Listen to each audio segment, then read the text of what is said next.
Alrighty, so I'm Andre Gradinario, or known as Farmer Dre. I'm here at Gardner's Orchard and Bakery, our family operation here in Brighton, Missouri. We are currently a active production agricultural specialty crop farm, grow a wide variety of different produce and U-pick activities. So we grow tulips in the spring, we do strawberries, blueberries, blackberries, peaches, apples. We do a lot of cut flowers in the fall. Zinnias and sunflowers, and we still grow a lot of produce and tomatoes in the summer months. Before we plant, one thing that I'm big on is organic matter. So prior to planting, we add a lot of compost and turkey manure. Since it's available here in this area, we add the compost to the soil, we incorporate it. Then we add our irrigation system in the ground, drip tape. And of course, to prevent weeds from growing, a lesson I learned a long time ago is tomatoes don't like weeds. We put down the landscaping fabric, burn the holes through, and then you got a beautiful weedless high tunnel full of tomatoes. So what you guys see behind me here is a little different system than what you guys are used to seeing here on my channel. Usually we have a landscaping fabric all the way across the tunnel, stapled to the baseboards there, all the way across. And that system works really good, really well. But I went over to one of my friends who is a commercial greenhouse tomato grower who grows a lot in high tunnels, and discussing back and forth with him a little bit. And he was like, Dre, tomatoes like to see a little bit of a raised bed, and he said you'll see the difference long term. And he was explaining to me of how the water drains away and stuff. Like, hey, I got a tunnel, I got a plant now. So why don't we go ahead and try it? So we went ahead and hilled it all by hand, laid the plastic by hand, and strawed the entire tunnel. I am copying exactly what my friend does. And he was like, Dre, you're gonna love it. The straw prevents weeds, and you don't lose any tomatoes whenever they do touch the ground or soil, because of course it's not making soil contact. So you say you're gonna love that. So I was like, you know what? Let's just go ahead and do it. So today we are planting tomatoes. The varieties I got going is Red Deuce and Carolina Gold. You guys know the staple here on the farm.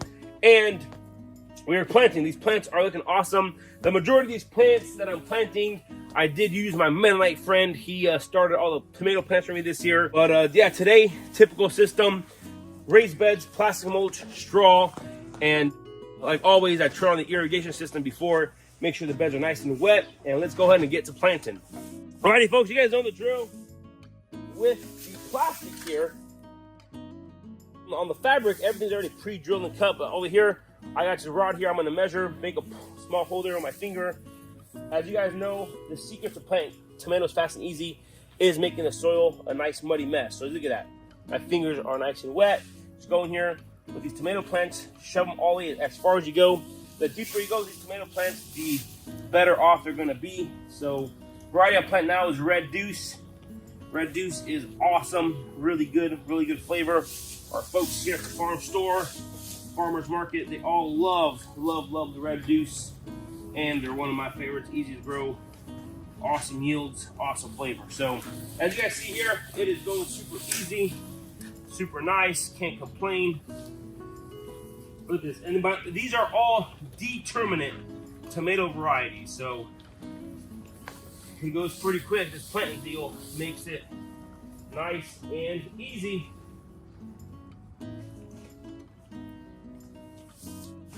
So if you guys didn't know this about tomatoes, the tomatoes have little hairs here on the trunk or the stem.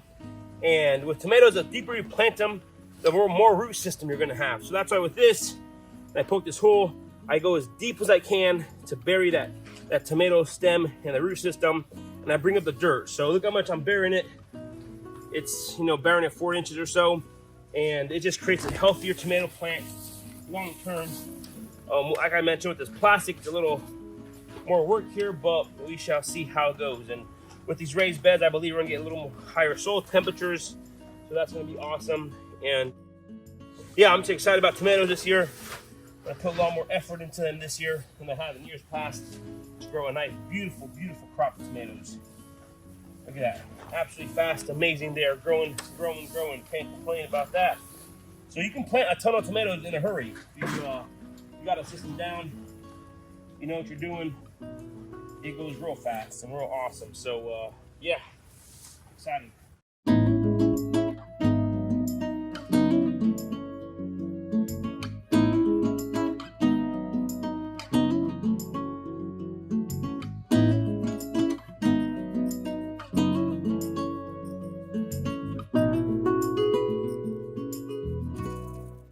Here on the farm, this is my 6th year growing tomatoes, and I've grown over 100,000 pounds of tomatoes in the past 6 years out of these high tunnels. So the way I do that is all in the fertilizer and nutritional program. So I'm gonna go ahead and explain all that. Look at that, absolutely gorgeous and beautiful. Clusters are growing on all these plants. Absolutely amazing. Just beautiful, beautiful tomato plants. Tomato plants are like the human body, or I like to compare them to a kid. You can't just feed a kid once a day and it'll grow properly. It'll still grow, but it won't produce as many tomatoes as you want it to do. So here on the farm, we do fertilize our tomatoes pretty much every day. We spoon feed them through our drip system. Goes throughout the entire plant. There's about 450 tomato plants in here. So on the fertilizer part of it, I am fertilizing every day just to keep these plants healthy. And kind of like a kid, he eats every couple hours. Same thing with these tomato plants. You got to feed them every day so that they produce and grow at the speed and quantity that you want. Fertilizer system that we're using, just a hydrant, my injector there.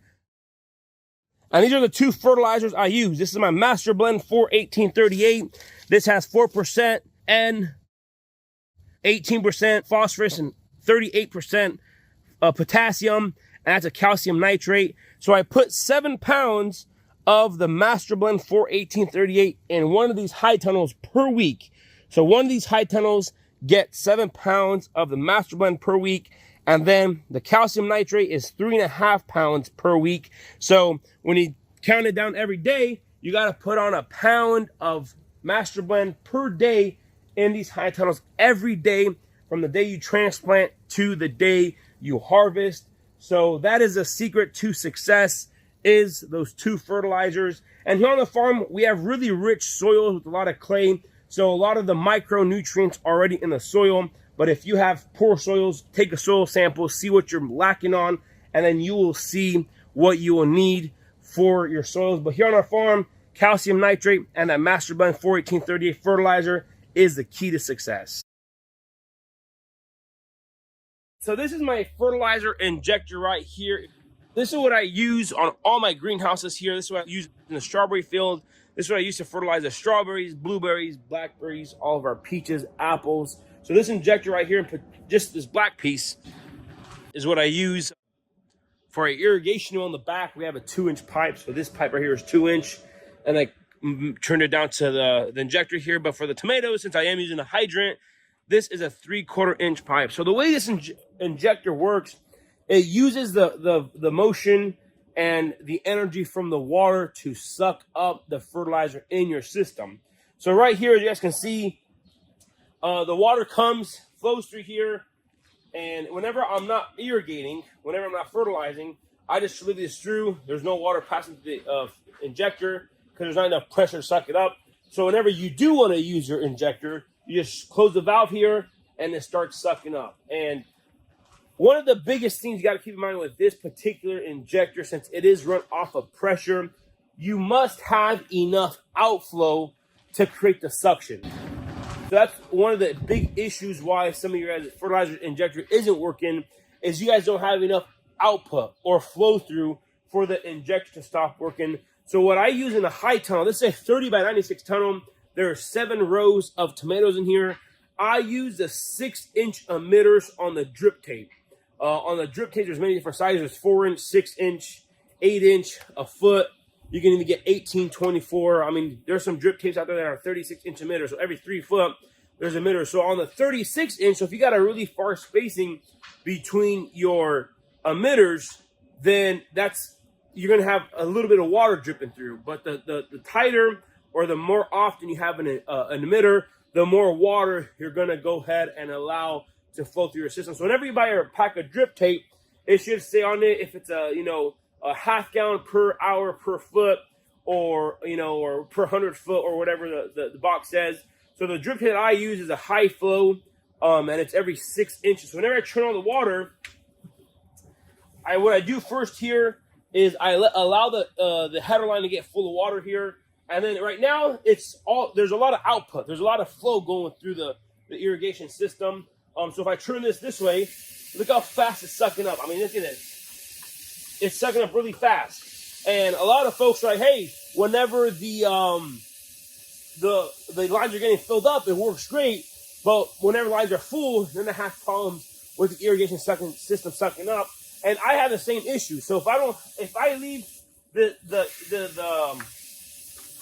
fertilizer injector like this and I walk away, whenever my lines get full, the rate of fertilizer that goes in is a lot less. So a lot of times, once the lines get full, you gotta trim it out all the way to force all the water to go through there, suck it up, and then goes to your tomatoes. So if you are struggling to get your fertilizer injector to work, your biggest issue or the thing you gotta fix is, what is my output?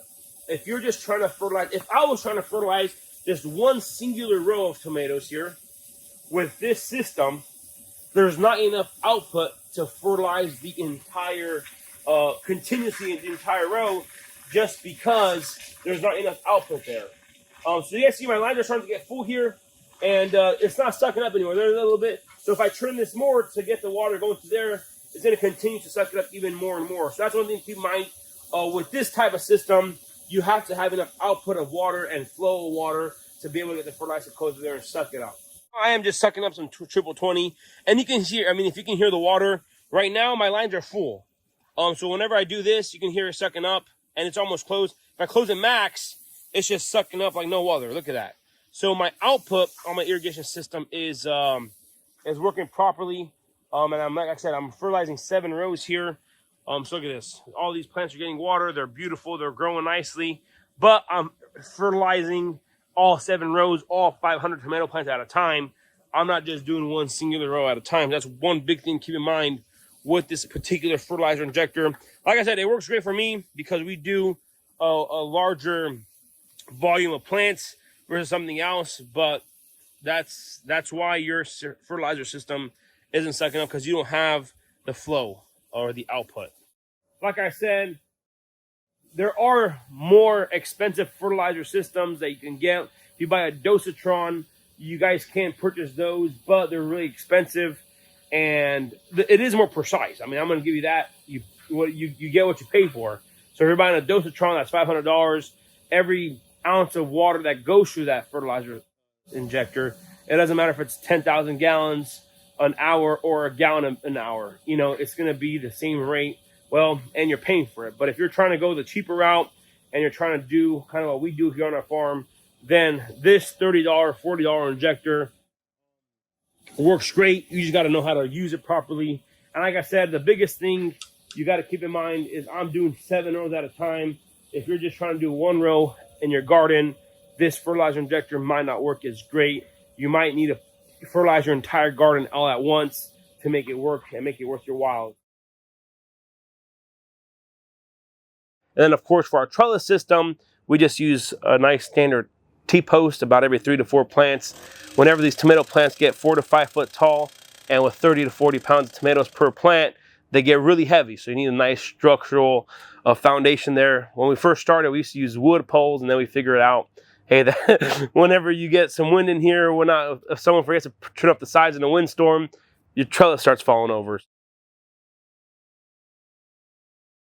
These are determinate tomato plants. Varieties are Red Deuce and Carolina Gold. And since they are a determinate tomato plant, we do not prune them much. We just prune the bottom suckers just one time. And they're more of a bush type tomatoes. So we got to trellis them to a more of like a hedgerow kind of deal. The indeterminates, you want to prune off the suckers and train to single stem.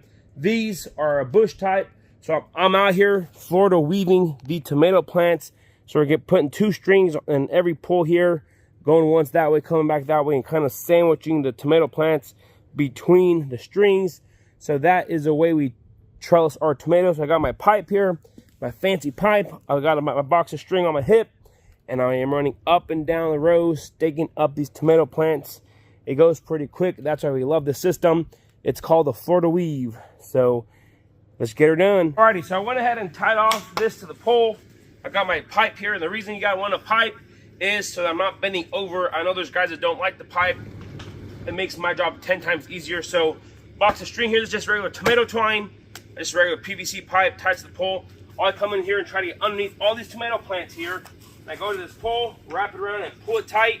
This hand pulls it tight, this hand just guides it, and same on to the next row. So I can do this whole high tunnel here fairly quick. So it goes nice, fast, and easy, just like that. Fast and easy, just tied up one single row in 3 minutes. So goes pretty quick. Now it's time to get the rest of them staked up. This is what you don't want to happen, is these tomato plants are falling over. Makes it a little harder. The best is right when you plant them to stake them. It's just part of it. But yeah, getting these tomato plants, all these blooms on these plants are just absolutely loaded with blooms, looking really, really good. We got some nice big golf ball tomato size are on these already.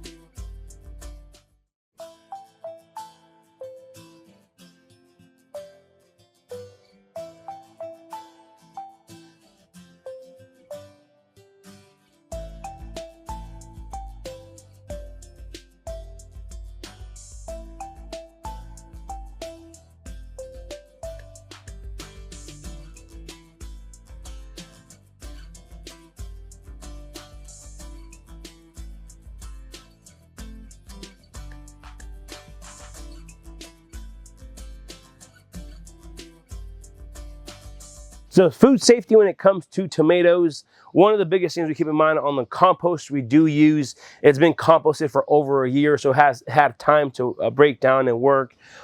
And using a lot of mulch, we like to integrate that with some turkey manure to, for the high nitrogen, because tomatoes do love nitrogen. And like I mentioned with this fabric, there's no direct contact with the soil, so it makes it really easy for us whenever we are harvesting and picking. It keeps everything off the ground. There's no contact with the dirt.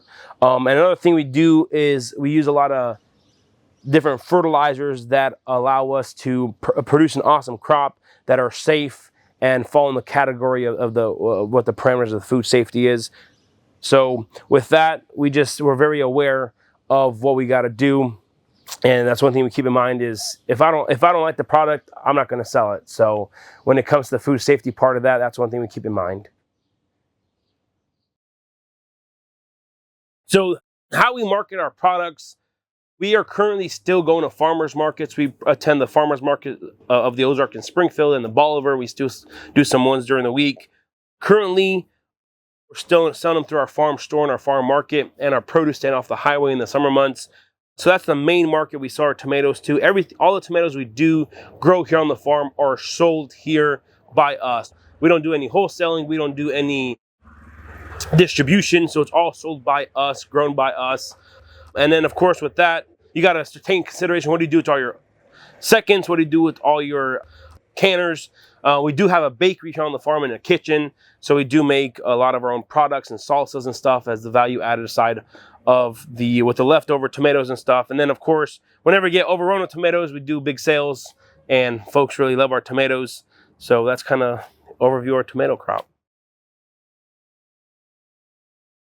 So what we do with our plants in the postseason, so over here on our farm, our fall festival has really blown up. So about August, our tomato season is about over. So then we take all the tomato plants, we turn off the water, of course, all the plants are going to die off. Whenever the plants are dead, we come through here with the loppers, chop all the dead plants off, we throw them in a pile, and then we just kind of come through and clean up the entire tunnel, pick up the fabric irrigation system.